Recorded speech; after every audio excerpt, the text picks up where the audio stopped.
Tonight, we are going to follow one of the longest and strangest ideas in the history of technology. It is the idea that thought itself might be understood, described, and perhaps recreated inside a machine. We will begin long before computers could speak, see, or play games. We will move through quiet university rooms, noisy machine halls, optimistic summers, disappointing winters, and the slow accumulation of ideas that eventually produce the systems we now call artificial intelligence. There is no need to remember every name or date. The important part is the shape of the story.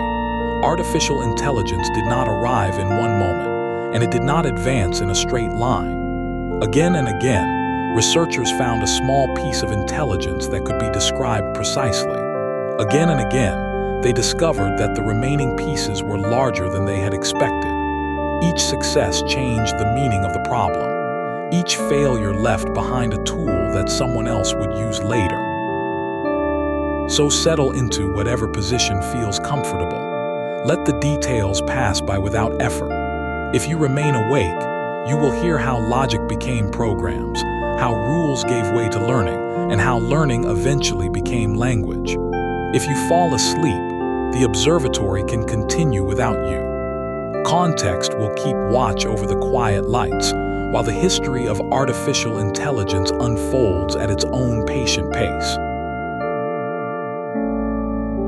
Chapter 1: The Dream Before the Machines. The desire to build an artificial mind is much older than the electronic computer.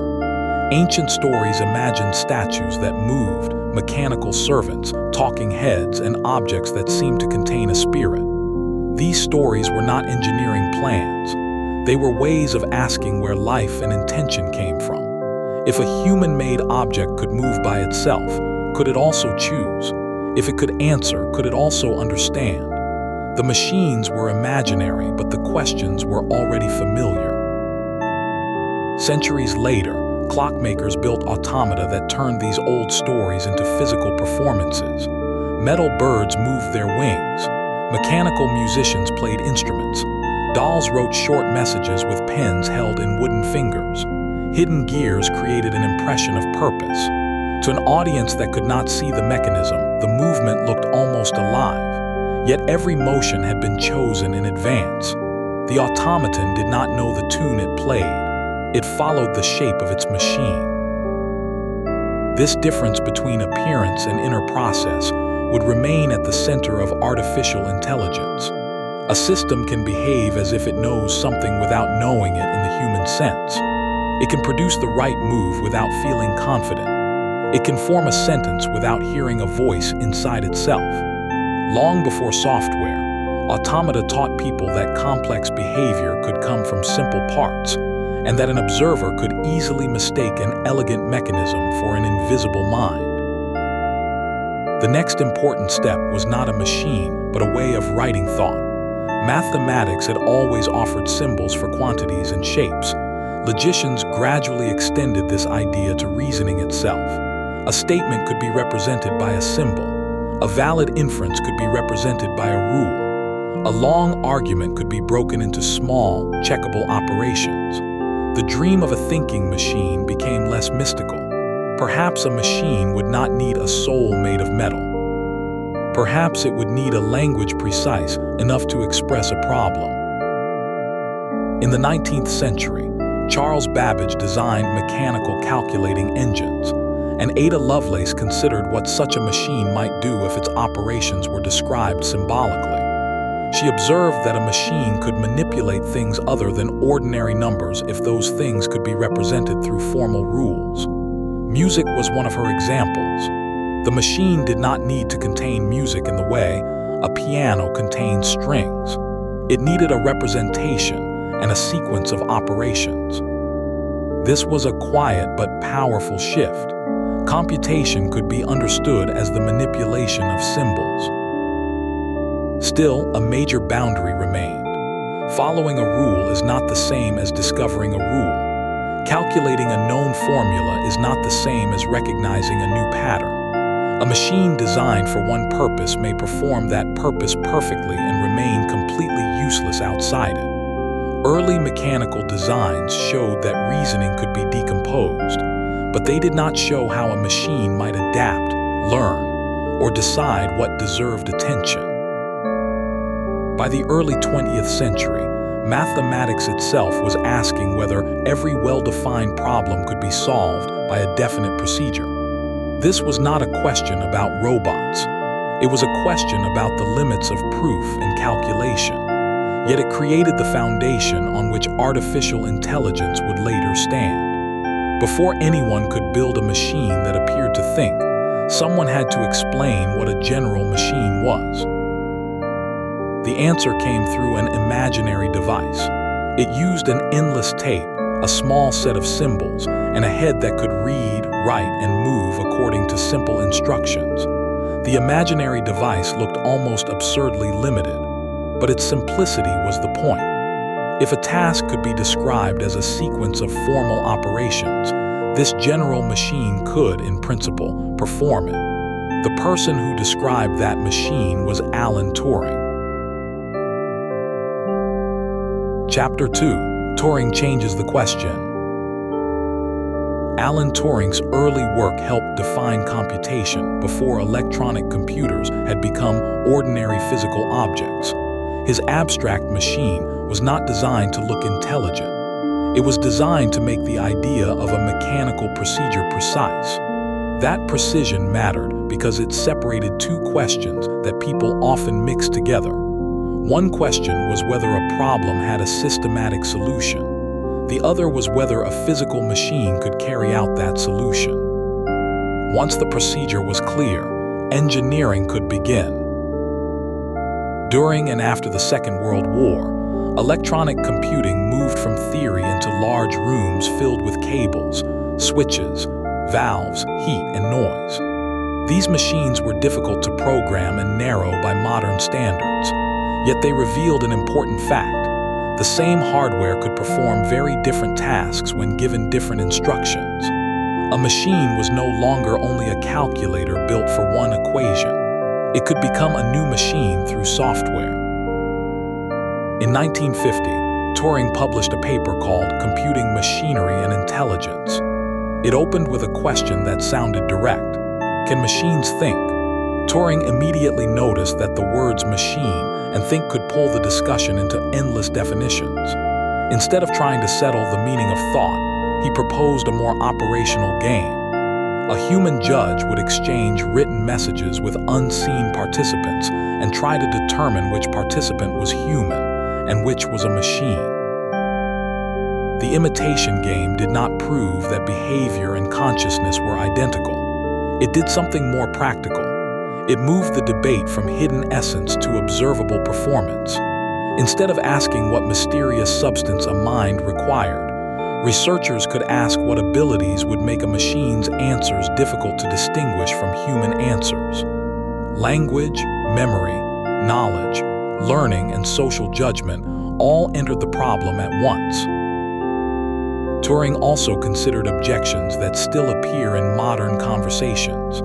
A machine, some argued, could only do what it had been told. It could never surprise its creator.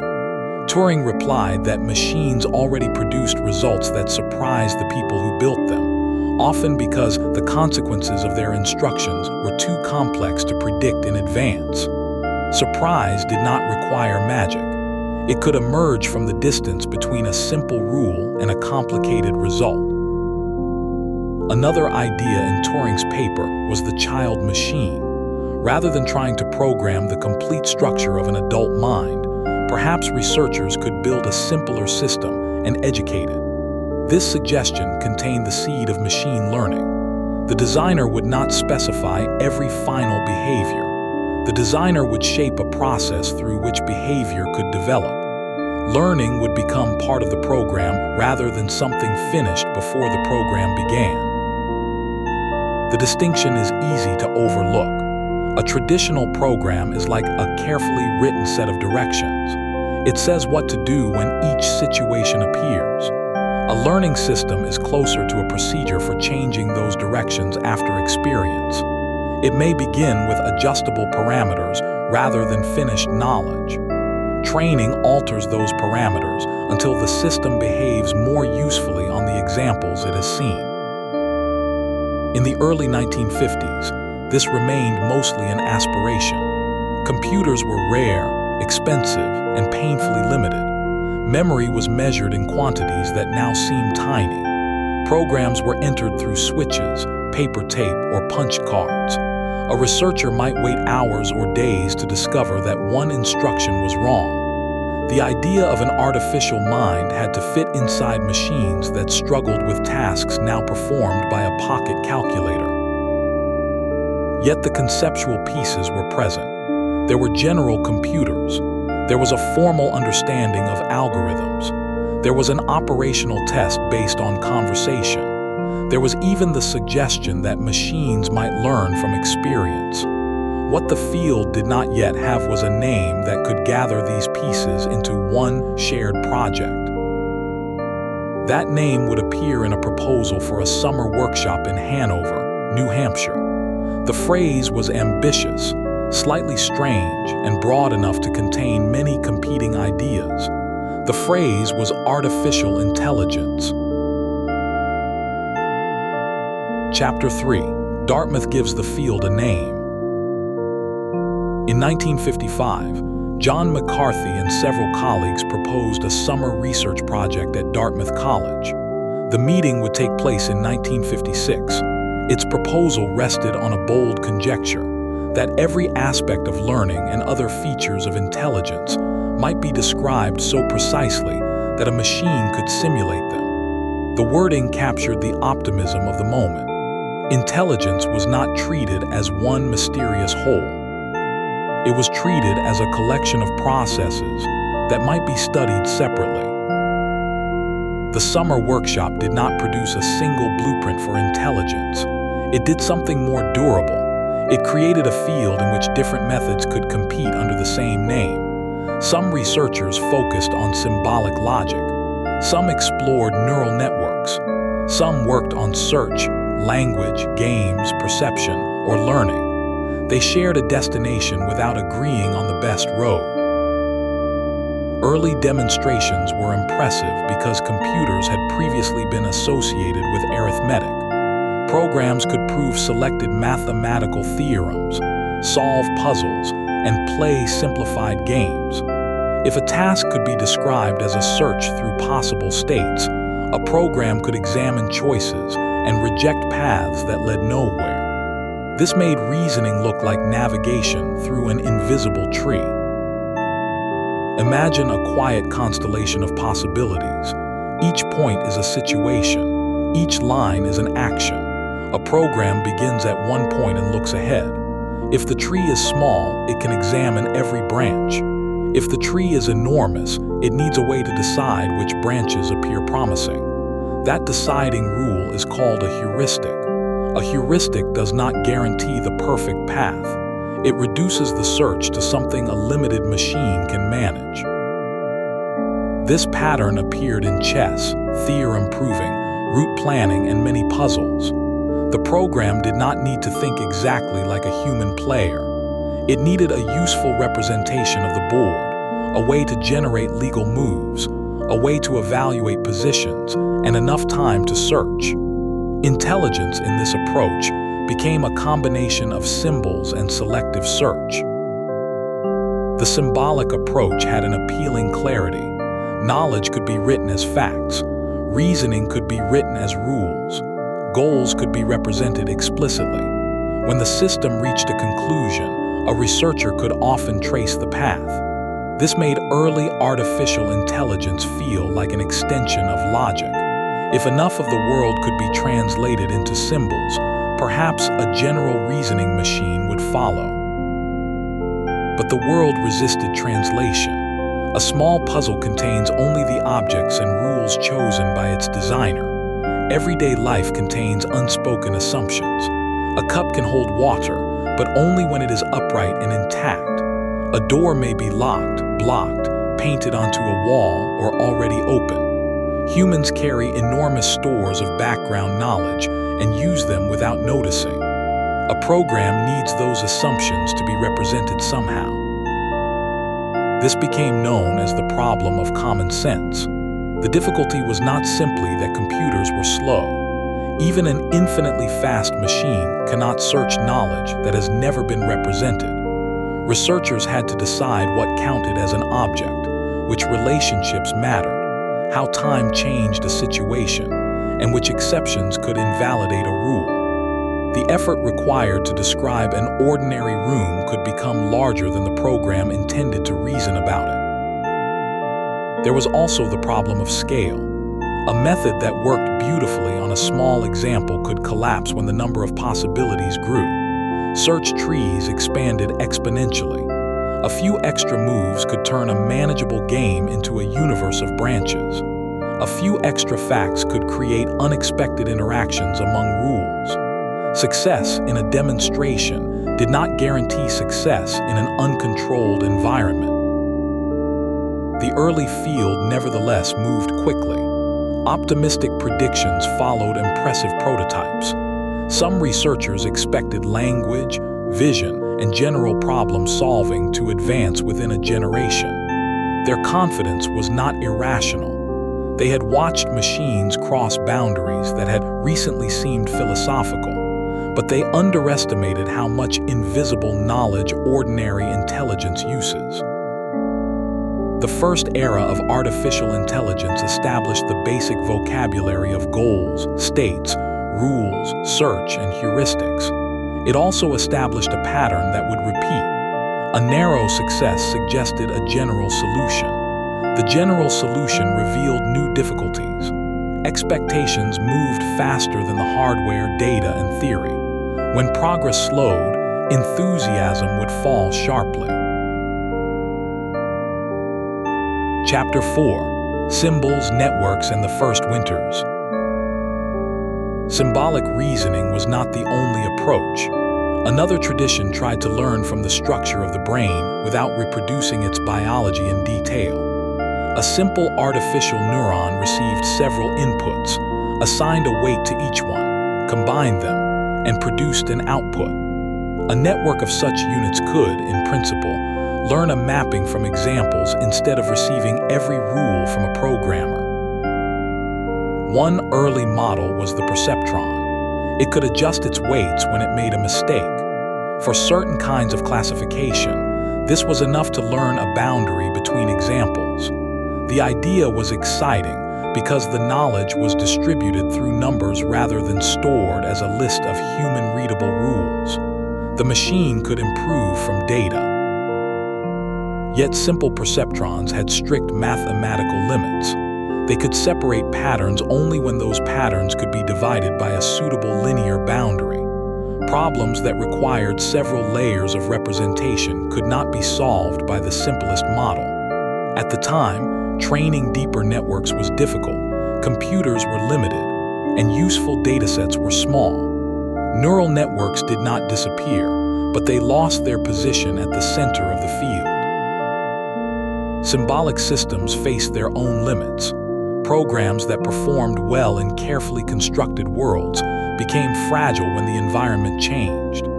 Language programs could handle sentences within a narrow grammar, but struggled with ambiguity.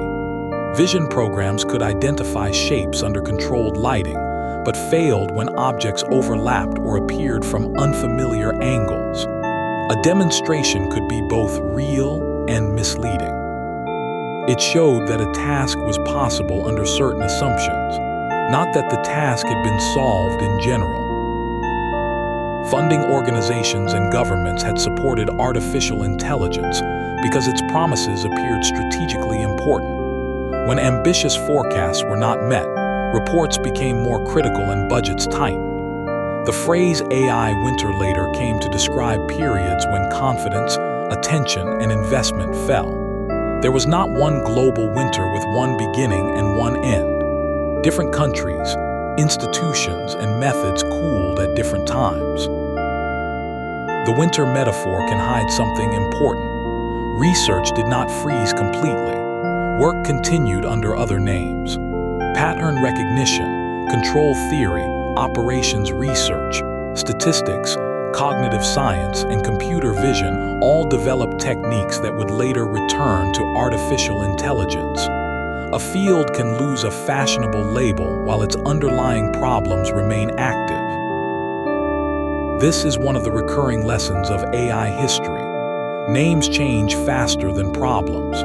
When artificial intelligence becomes associated with disappointment, a useful method may be described as statistics, optimization, automation, or software engineering. When the method succeeds, it may be welcomed back into AI. The border around the field moves every time a once impressive task becomes ordinary. Consider optical character recognition. Teaching a computer to read printed characters once seemed like a clear example of machine intelligence. As the technology became reliable, it became a standard feature of scanners and document systems. Spell checking followed a similar path. Route planning, speech recognition, and recommendation systems gradually moved from research demonstrations into infrastructure. Once a capability becomes familiar, people stop calling it intelligent and begin calling it software. During the quieter periods, researchers learned to be more specific. Instead of promising a universal reasoning machine, they built systems for constrained domains. Instead of asking whether a machine could understand language in general, they defined a limited vocabulary and task. Narrowness was not merely a weakness. It made useful systems possible. This narrower approach led to one of the first major commercial waves of artificial intelligence, expert systems. These programs attempted to capture the knowledge of specialists in medicine, chemistry, geology, engineering, and business. The rules were explicit, the domains were controlled, and the goal was not to imitate an entire person. It was to reproduce a particular kind of decision. Chapter 5: Expert Systems and the Knowledge Bottleneck. An expert system usually contained two major parts. The first was a knowledge base, facts and rules collected from specialists. The second was an inference engine, a general procedure that applied those rules to a particular case. If a set of conditions was present, the program could infer a conclusion, ask another question, or recommend an action. MYCIN, developed at Stanford in the 1970s, became one of the best-known examples. It was designed to advise physicians about certain serious bacterial infections and antibiotic treatments. MYCIN asked controlled questions, gathered test results, used rules with measures of uncertainty, and could explain parts of its reasoning. Within its intended domain, evaluations found its recommendations could compare well with those of specialists. MYCIN was impressive partly because it did not pretend to know everything. Its world contained bacteria, symptoms, tests, treatments, and relationships relevant to its task. But it did not possess a broad model of hospitals, families, time, or ordinary human life. It relied on the physician to understand the larger situation. The program could reason inside its carefully defined room. The human had to know where the walls were. Expert systems made artificial intelligence useful in organizations. Companies used rule-based systems to configure equipment, diagnose faults, and support decisions. The logic could be inspected. A recommendation could be connected to the rules that produced it. This transparency was valuable in fields where people needed an explanation rather than only a prediction. The difficulty was acquiring and maintaining the knowledge. Experts often know more than they can easily state. They notice patterns formed through years of experience. They make exceptions without remembering every rule behind them. A knowledge engineer had to interview specialists, translate their judgment into formal rules, test those rules, and update them as the domain changed. This process became known as the knowledge acquisition bottleneck. Rules also interacted in unexpected ways. Adding one exception could alter several conclusions. Two experts might disagree. A system built for one organization might encode procedures that did not apply elsewhere. The knowledge base grew, but its maintenance became expensive. Expert systems succeeded in many narrow tasks while falling short of the dream of flexible general intelligence. By the late 1980s, commercial expectations once again moved ahead of sustainable results. Specialized hardware companies and software vendors had grown around the expert system boom. When organizations discovered the cost of building and maintaining large rule bases, investment cooled. Another period described as an AI winter followed. But the central question had changed. Early symbolic AI asked how knowledge could be represented.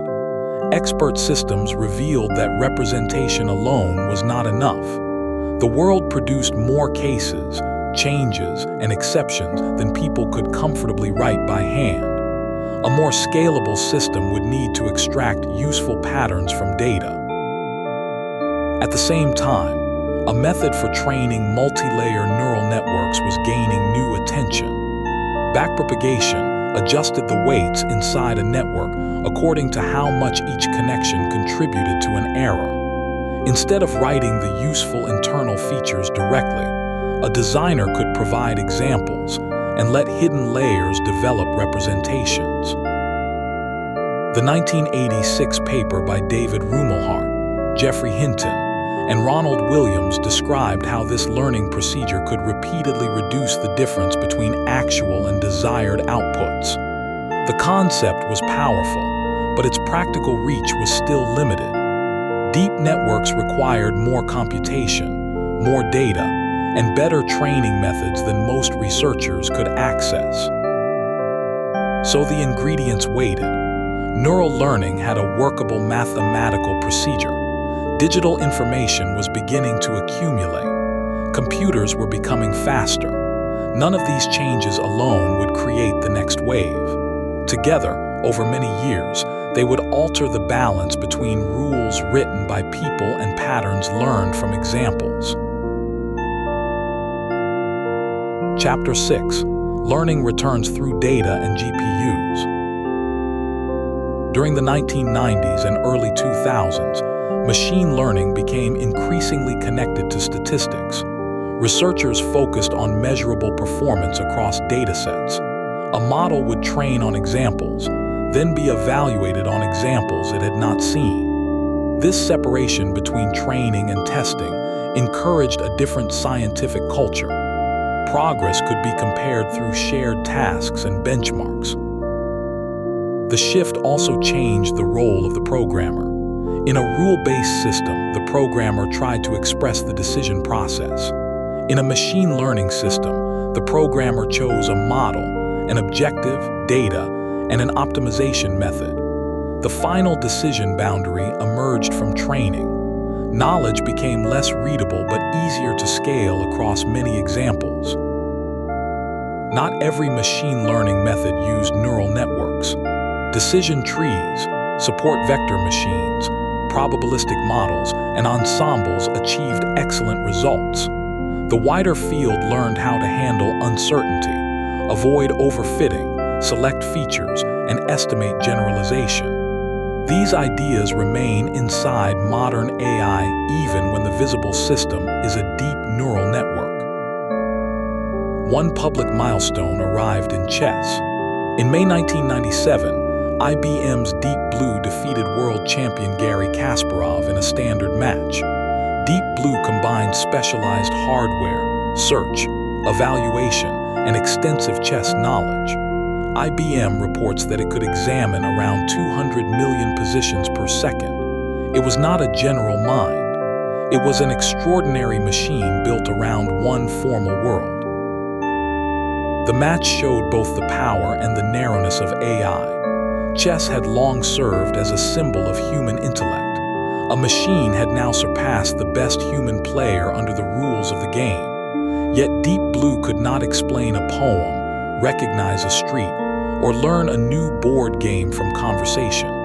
Intelligence had been divided again. One difficult peak had been climbed, while the surrounding landscape remained. The next transformation depended on an unusual combination of abundance. The internet produced vast quantities of digital text and images. Sensors and databases created more labeled examples.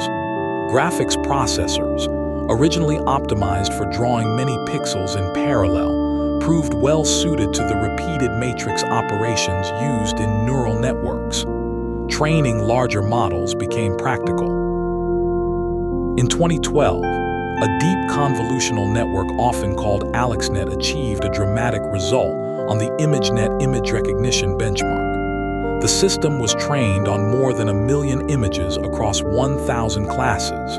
The paper described roughly 60 million parameters and an efficient GPU implementation.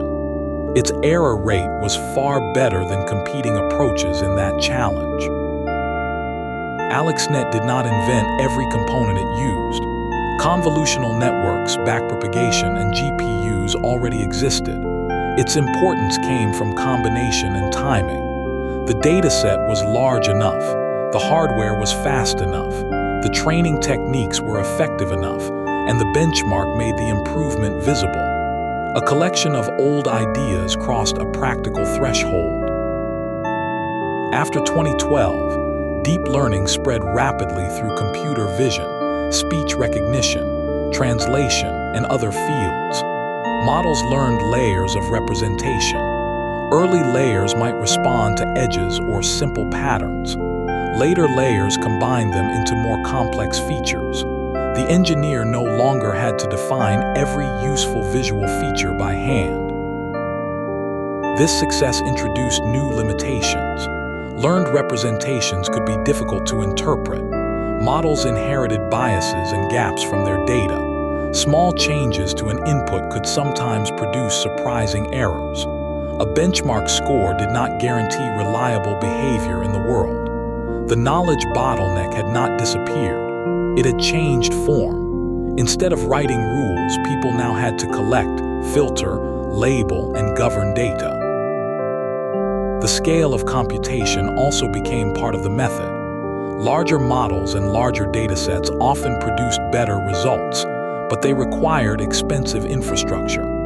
Artificial intelligence increasingly depended on data centers, accelerators, distributed training, and engineering teams.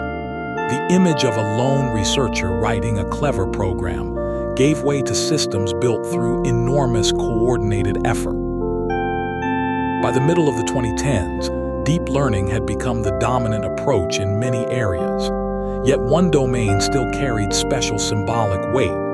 The ancient game of Go had a search space too large for the brute force style associated with chess. Human players relied on pattern, intuition, and long-term judgment.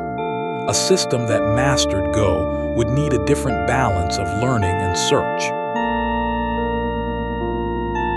Chapter 7: Games, Attention, and Conversational AI. AlphaGo combined several traditions from AI history. It used policy networks to suggest promising moves, value networks to estimate positions, reinforcement learning to improve through play, and tree search to examine possible futures. In a 2016 Nature paper, its creators reported that AlphaGo had defeated European champion Fan Hui by 5-0. Later that year, a version of AlphaGo defeated Lee Sedol, one of the world's leading players, in a widely watched match. The event felt different from Deep Blue. The system's moves were not only strong, some appeared unusual even to experts. They revealed strategies that human players studied afterward. The machine had not become wise in a general sense, but within Go, learning had produced behavior that expanded human understanding of the game. AlphaGo also illustrated how modern AI often combines methods rather than replacing one tradition completely. Neural networks guided search. Search generated better decisions. Reinforcement learning used outcomes to improve the networks. The old opposition between symbols and learning became less absolute. Useful systems could borrow from both. Meanwhile, language remained difficult. Words unfold in sequence. The meaning of a word may depend on something that appeared many sentences earlier. Recurrent neural networks process sequences step by step, carrying a changing internal state.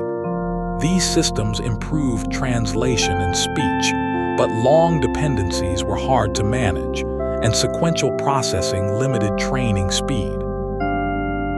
In 2017, a paper titled "Attention is All You Need" introduced the transformer architecture. Its central mechanism allowed a model to weigh relationships among different positions in a sequence. Instead of processing every word only through a single recurrent chain, the model could form direct connections among relevant parts. The architecture was also highly parallelizable during training. Attention is easier to imagine as a moving map than as a single spotlight. For each piece of a sequence, the model creates signals describing what it is looking for, what information it contains, and what value should be passed onward. Similar signals interact. The result is a set of weighted relationships that changes with context. The same word can connect to different words in different sentences. Transformers scaled well. Researchers trained them on larger collections of text and increased the number of parameters. A language model learned to predict likely continuations. This objective sounded simple, almost like advanced autocomplete. But prediction across enormous and varied text required the model to capture many regularities: grammar, style, facts, code patterns, explanations, and relationships among ideas. The model did not store a traditional database of sentences and retrieve one exact answer for every prompt, nor did it understand in the complete human sense. It adjusted a vast network of numerical parameters so that useful continuations became more likely. The knowledge was distributed and approximate. This made the model flexible, but it also made confident errors possible. Additional training taught models to follow instructions and interact more safely with users. Human feedback helped shape which answers were useful, harmful, confusing, or preferred. On November 30th, 2022, OpenAI released ChatGPT as a research preview. Its conversational interface made language models accessible to a vast public audience. ChatGPT could answer follow-up questions, revise an explanation, write in different styles, help with code, and respond to instructions expressed in ordinary language. People no longer needed to design a specialized interface for every task. Language itself became the interface. This changed not only what the model could do, but who could try it. The public reaction repeated older patterns at a much larger scale. Real capabilities produced real surprise. Surprise produced sweeping predictions. Some observers saw a path toward general intelligence. Others saw unreliable text generation wrapped in a persuasive interface. Both views captured part of the truth. The systems were useful and limited at the same time. Modern language models can summarize, translate, generate code, analyze documents, and combine instructions across many domains. They can also hallucinate details, misread context, reproduce biases, and fail in ways that are difficult to predict. Their fluency is not a guarantee of truth. Once again, appearance and mechanism can be confused. A beautiful sentence may be accurate, mistaken, or somewhere between. Researchers extended language models with tools. A model could search, calculate, run code, call software, or retrieve documents. Systems that planned and performed sequences of actions became known as agents. This connected language to the older AI traditions of goals, search, planning, and control. The history did not end with neural networks. It folded earlier ideas back into the new architecture. Chapter 8: What the Long History Tells Us. We have now traveled from mechanical automata to software agents. The distance is enormous, but several questions remained with us for the entire journey. What counts as intelligence? How much behavior can emerge from simple rules? Which knowledge must be written by people, and which can be learned from examples? When does a successful demonstration become a reliable system? The first lesson is that artificial intelligence is not one technology.